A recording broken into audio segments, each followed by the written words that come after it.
138 Openings of Wisdom by Rabbi Moshe Chaim Luzzatto, known as the Ramchal, 1707 through 1746.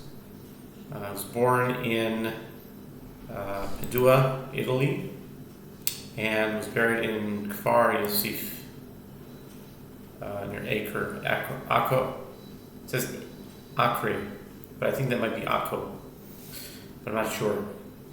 Kfar Yosef. Right. A Kabbalist, renowned scholar, and he wrote several books, and one of them, in the more Kabbalistic side, maybe one of the most Kabbalistic, along with Adir Bamaron, is Klach Pitchei Chochmah 138 Gates, Openings of Wisdom. This is a reading and a meditation of Opening 16. Opening 16, two kinds of direct and returning light in the government of the worlds and in the developmental chain, known as Hishtalshelut, the causal chain. The Sephirot shine with direct and returning light of two kinds.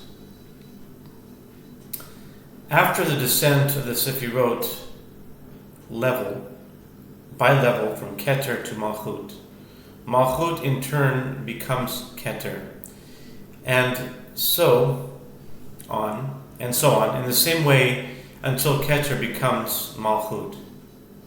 This shows the absolute control and perfection of Ein Sof, for everything emanates from him, and he is the end goal of everything, as it says, I am first and I am last. Isaiah chapter 44, verse 6.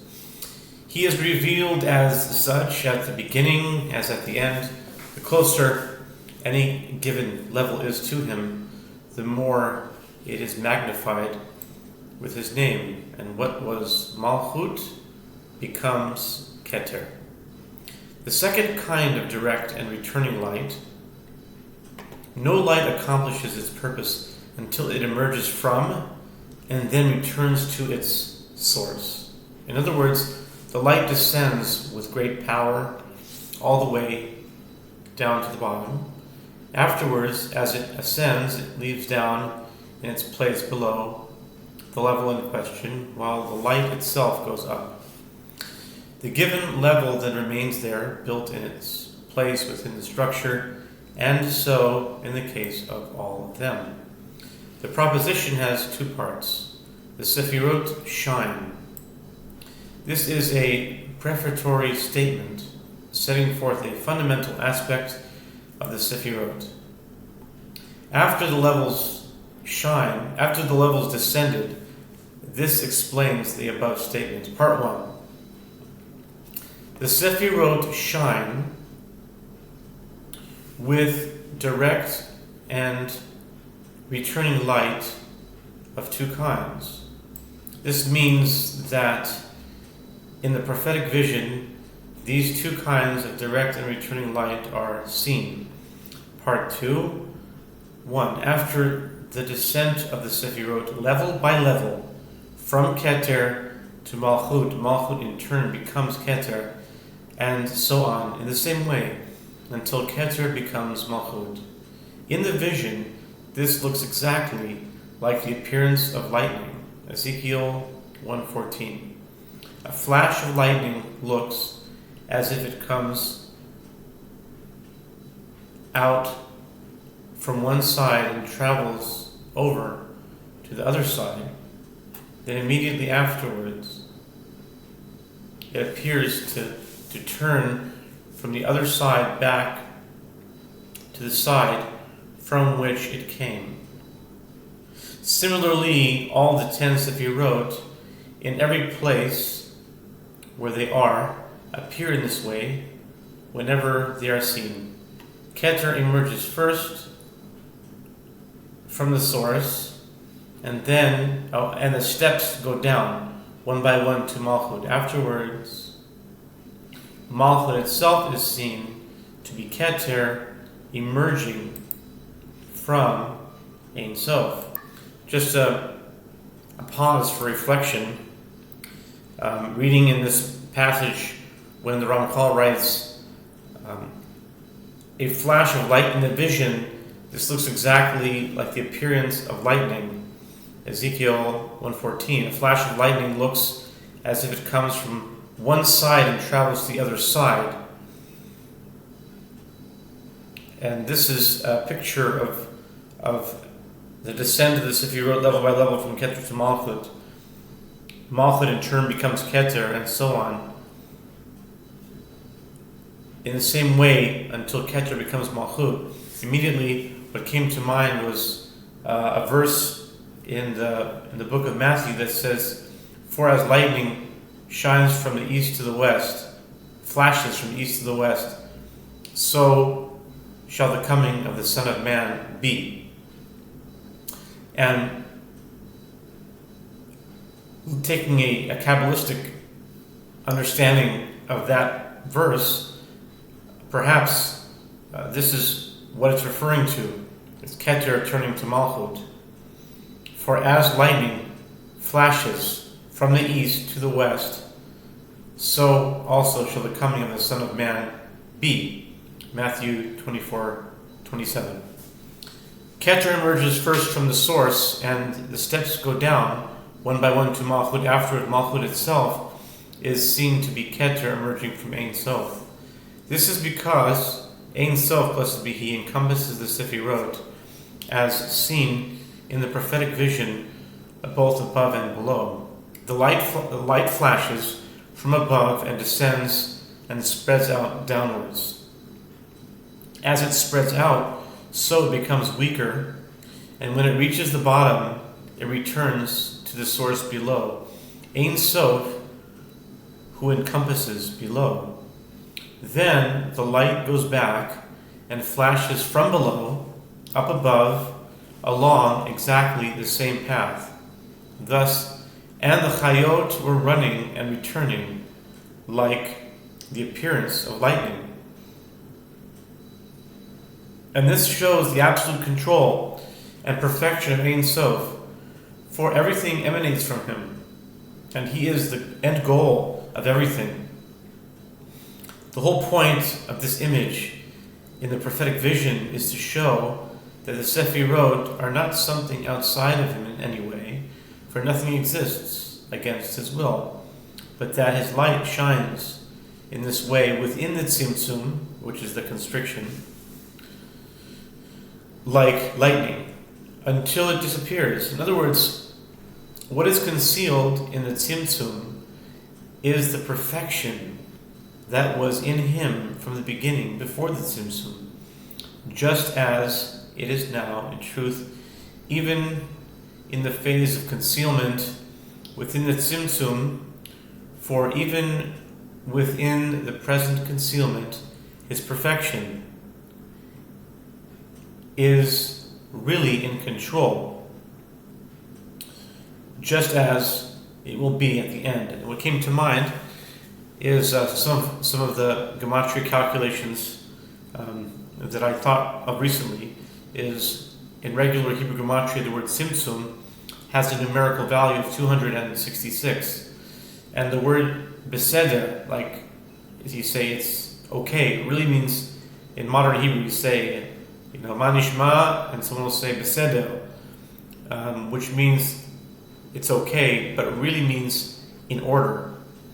And order brings to mind the quality of din, of judgment. And tzimtzum means the constriction or limitation of some sort. And so really when something is beseder, it's in order, it really brings to mind the tzimtzum. The word beseder, it has the exact same numerical value, 266. Seder is 264 and then bet is 2. So this sheds light on that gematriatic meditation in the past few days. Between the one and the other, between the initial and final perfection within the Tzimtzum, All the Sefirot exist. They are the source, the entire government of all the worlds, for everything included in these 10 Sefirot. Everything is included in these 10 Sefirot. And what is the end goal of the entire government? The restoration of perfection. Ein Sof, beyond Tzimtzum, as at first. Thus, during the concealment, the government starts from Keter and does not end until Malchut.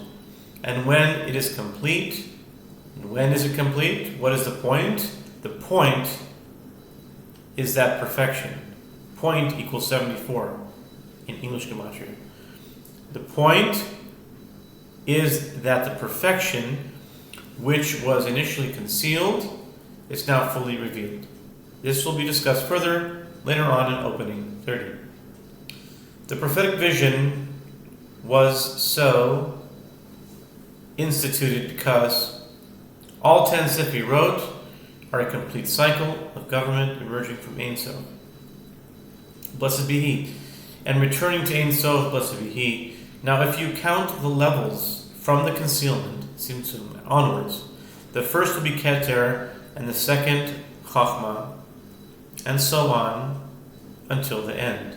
But if you view the steps as leading to the ultimate future revelation after the entire cycle, for this is where the entire cycle leads. The first step after the concealment is the very first to approach the end, and is thus the furthest away from it. Inasmuch as it is close to the head, it is called Keter, but because it is furthest from the head, it is called Malchut.